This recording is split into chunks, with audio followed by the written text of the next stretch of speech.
Subject chemistry है, class 10th है, topic 4 है, उसका पार्ट 1 है, यूनिट 1 है केमिकल इक्विलिब्रियम और लॉ ऑफ मास एक्शन आज का टॉपिक है। इसके दो पार्ट्स हैं, एक part law of mass action और दूसरी इसकी डेरिवेशन है जो पार्ट 2 में। Law of mass action put forward by Guldberg and Waage in 1869 and according to this law, rate at which a substance react is directly proportional to its active mass and rate of reaction is directly proportional to product of active masses of reacting substances. Product mean reactant और product नहीं, product mean multiplication.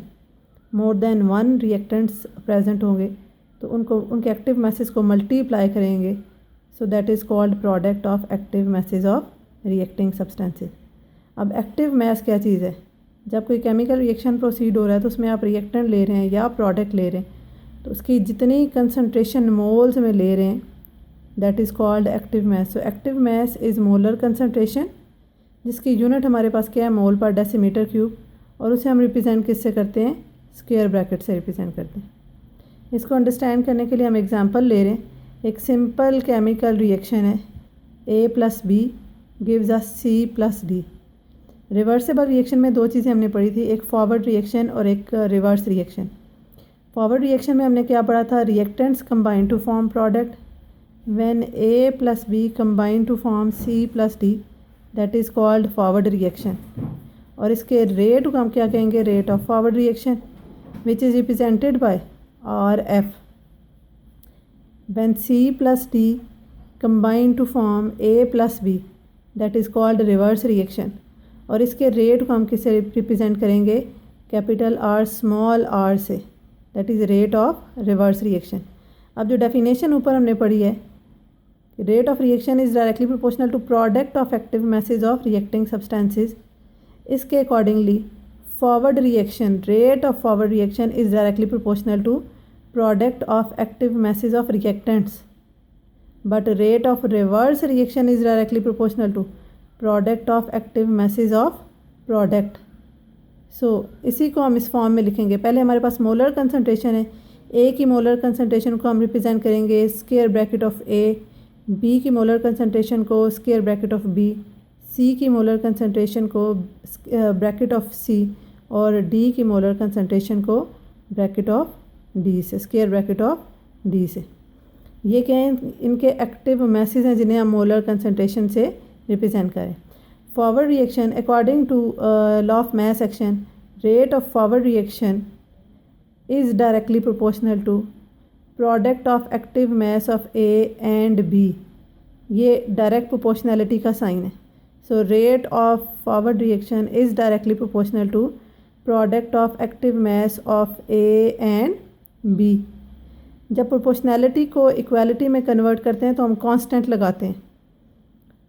यहाँ पे proportionality को equality में convert करेंगे तो हमारे पास लगेगा forward reaction constant which is represented by KF।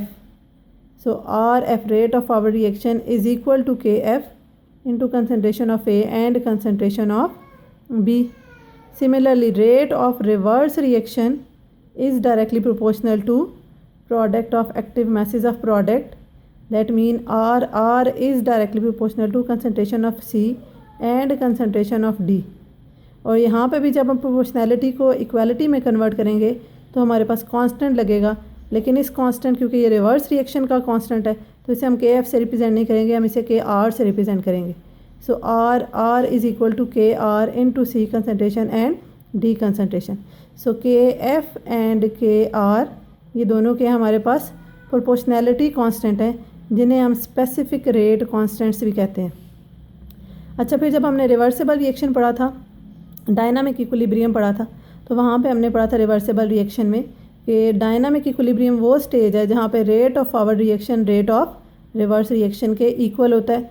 तो यहाँ पे भी फिर वही चीज़ है, at equilibrium rate of forward reaction becomes equal to rate of reverse reaction but takes place in opposite direction.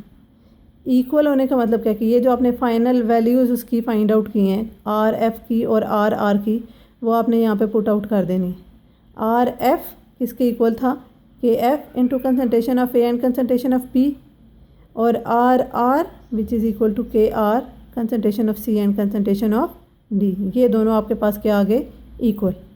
अब हमने क्या करना है, कांस्टेंट्स को एक साइड पे ले जाना है और कंसंट्रेशंस को उसके ऑपोजिट साइड पे ले जाना है। लाइक के आर यहाँ पे मल्टीप्लाई हो रहा है, इसे हम इस एंड पे लेके आएंगे तो ये डिवाइड होगा, और ए कंसंट्रेशन एंड बी कंसंट्रेशन यहाँ पे मल्टीप्लाई हो रही है, इसे इस एंड पे लेके जाएंगे तो ये डिवाइड हो जाएगा। तो हमारे पास जो इक्वेशन आ जाएगी वो क्या आ जाएगी, K F over K R is equal to concentration of C and concentration of D divided by concentration of A and concentration of B. K F और के आर हमारे पास क्या, फॉरवर्ड और रिवर्स रिएक्शन कांस्टेंट, जो एक ही chemical reaction है, complete reversible chemical reaction है। और एक कंप्लीट रिवर्सेबल केमिकल रिएक्शन को हम क्या कहते हैं, कि कांस्टेंट को हम किससे रिप्रेजेंट करते हैं, इक्विलिब्रियम कांस्टेंट कहते हैं, और के सी से रिप्रेजेंट करते हैं, जो किसके इक्वल है, K F over K R के इक्वल है। तो ये के एफ और K R is equal to forward reaction constant divided by reverse reaction constant is equal to equilibrium constant, जिसे हम क्या करेंगे, यहाँ पे K F over K R से रिप्लेस कर देंगे।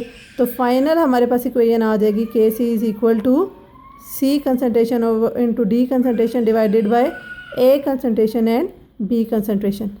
और इसको हम इस तरह से भी रीड आउट कर सकते हैं कि equilibrium constant is equal to, ये सी और डी क्या था, प्रोडक्ट, और ए और बी क्या था, reactant. So we say that equilibrium constant is equal to product concentration divided by reactant concentration.